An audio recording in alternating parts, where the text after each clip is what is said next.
Hello guys! Ayan, mag-post na uli ako. Nasa mood ako ngayon eh. Nakatulog kaya ayan. Nasumakit yung ulo. Talinzil. Pukalaga ako eh. Wala na ako nang ganang nakarang mag-post kasi. Lagi masakit ulo ko. Over ako sa biyahe. Pagod. Yan, ayaw bumaba. Dulo. Ayun ako, ito ako sa pa.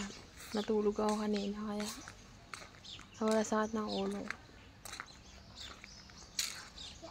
Dito na ako sa fine tree. Sana all fine. Yan, good afternoon. Maganda, medyo maganda na yung weather ngayon dito eh. Medyo malamig na.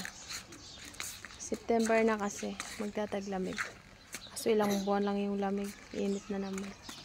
Hello!